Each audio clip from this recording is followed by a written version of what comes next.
Welcome to Wigglesticks TV.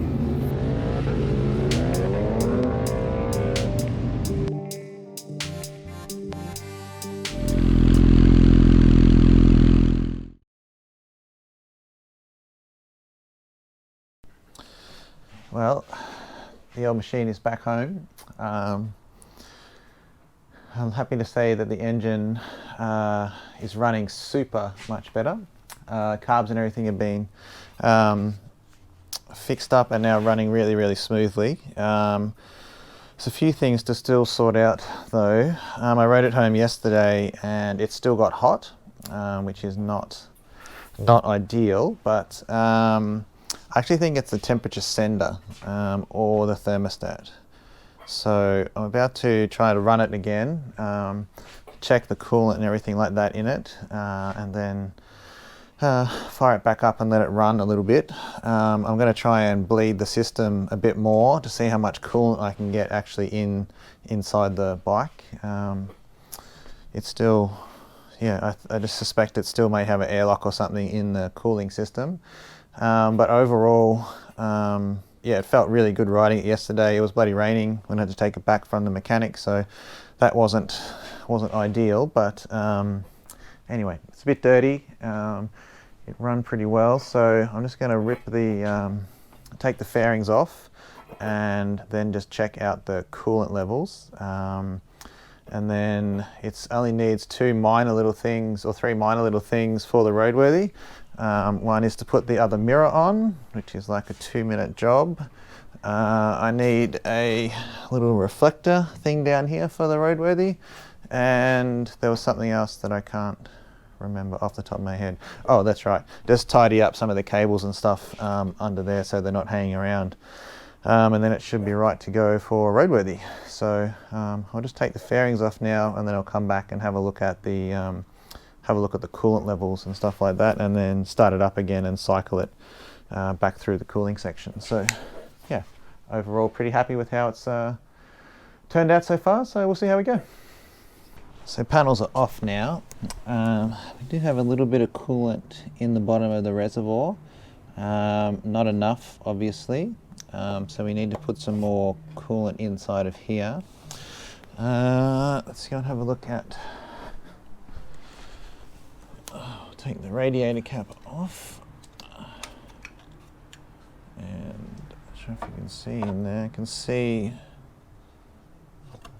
there's a bit of coolant in there, but it's definitely not to the top of the reservoir. So I'll just top the coolant up and then rock the bike from side to side a bit, start it and let it run through the heat cycle a couple of times, and see how we end up with the coolant staying in there. So I'll see if... So I haven't started this since I got back yesterday, so this is a completely cold start. See how we go.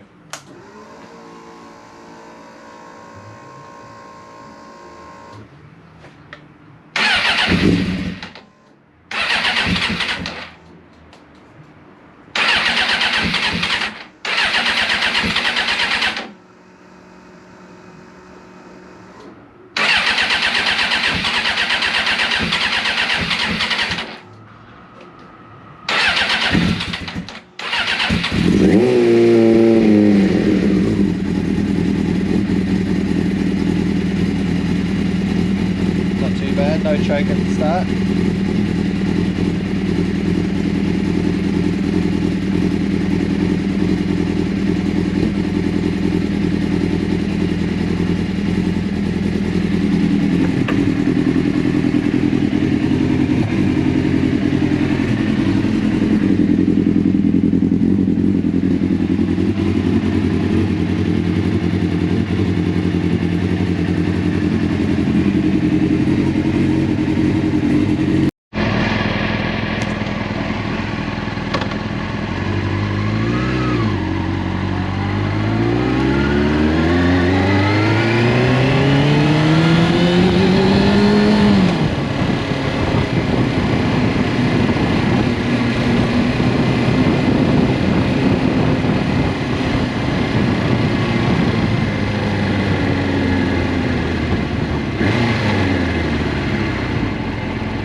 Well, that was a pretty successful trip.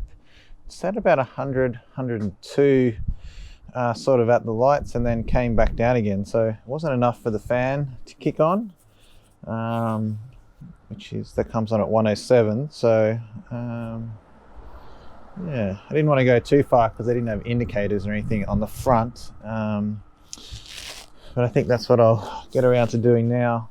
I'll let it cool back down again, rock it from side to side a bit more, and then just monitor the coolant level and see how she goes. But the exhaust sounds pretty good on backfire, I must admit. It's quite nice. I'm really happy with how the brakes, especially the front brakes, they are so much better than the standard SRAD brakes. It's a little bit hard to believe. Yeah, so we'll just keep plugging along and see how we go.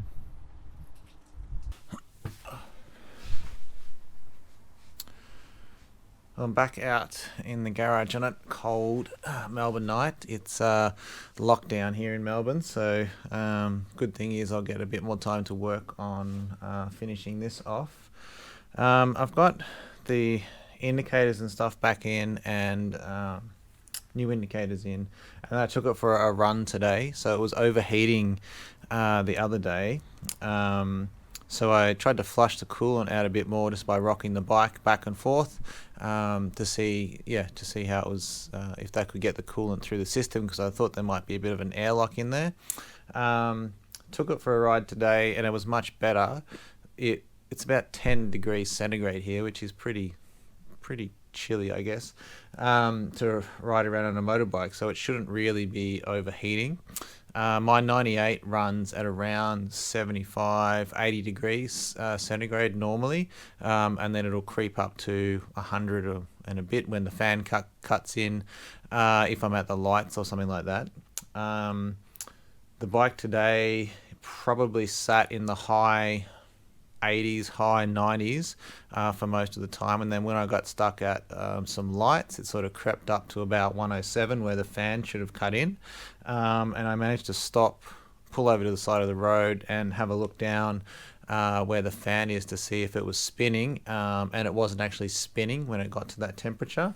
So when I turned the engine off and then flicked the switch back on, the fan cut in straight away. So there's some weird thing with the fan switch or something like that where I just need to figure out exactly what the problem is. I'm not exactly sure, but I'm going to do a couple of things: replace the thermostat, replace the temp sender, whatever it's called, and then also replace the fan switch. So that should fix all those electronic kind of things. And then I'm also going to wire up a manual secondary fan in case something bad kind of happens, in case the fan doesn't kick in when it should, so at least I can manually flick the switch and the fan will come on, and then hopefully a combination of those things will sort it out. I managed to get the other mirror on also, so it's pretty much ready to go for roadworthy purposes. Yeah, so I'm pretty happy with how it's turned out. I'll just keep plugging along and probably put the steering data and stuff back on now, and just put this other fan on the other side, and then it'll be good to go. So I had this spare fan kicking around, and then it also had this spare, I think it was a USB connection or something that runs off the battery. So I ended up cutting the joiner off, and then I had this other piece of wiring harness. The fan switch used to be over there. So I've got the normal fan wired into here, and then where the fan switch normally would be there, I've rigged that up to a on-off switch here. So then if the temp does get up to 107 or whatever, 100 degrees, I can just flick the switch on and then it'll trigger the other fan. I could potentially mess around with the other side, but I think, so it does two fans at the same time, or I could actually plug this this part into the other part of the into the other fan that's already on there, and then it will trigger that one. But I'd kind of like to try to see if I can get the fan that's in there now to actually function properly. Yeah, but it's back out this morning, just tidying up a few things. I've got all this wiring and stuff just neatly tidied up in the back, so it's not flopping around anywhere. A bit of foam, can easily access it. What else did I do today? Yeah, I've got my fan switch and everything activated here, so that's pretty handy that will turn on and off when I need it to. I'll try to fit my other fan that I have here, but the mounting points don't quite line up, so I'll just leave it as it is for the moment and see how we go. So I'm going to whip the fairing back on. I think I can put all the tail section and stuff back on now, and then take it for another rip, I guess, and see how it looks this time. But yeah, I've ordered the other fan switch and I've got a thermostat, so I'm sort of thinking that one of those two things will fix the problem. So yeah, fingers crossed. Well, back from a little bit of a test ride. I've got the manual fan switch, as I think I showed in a little bit before. It's still running too hot. It was sitting around probably around 90 to 100 most of the time, which is a little bit too warm. With the manual fan switch, I could keep the temperature, like at the lights and stuff like that, pretty well modulated into the right spot. So yeah, I think the next stage really is just to replace the thermostat, replace the temp sensor and the fan switch, and then see what happens, because I'm hopeful that the thermostat maybe is malfunctioning a little bit and not letting the cool water into the radiator, into the engine or something like that. So we'll see. Anyway, rides really well. I'm going to fix this little seat. I'm going to fix the seat now, because that first effort was a little bit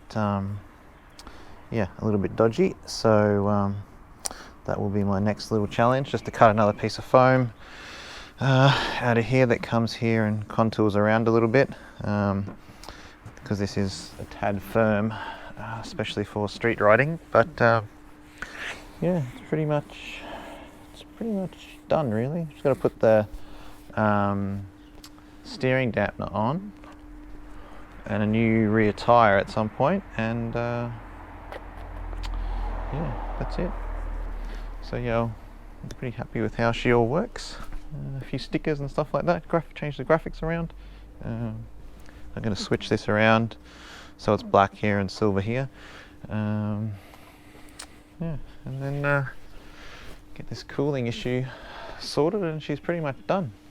Ready for some adventures and track days and so forth. With any luck, our lockdown will end soon. It's supposed to end on another 5 days or something, but yeah, I don't really see that happening, to be honest. Anyway, yeah.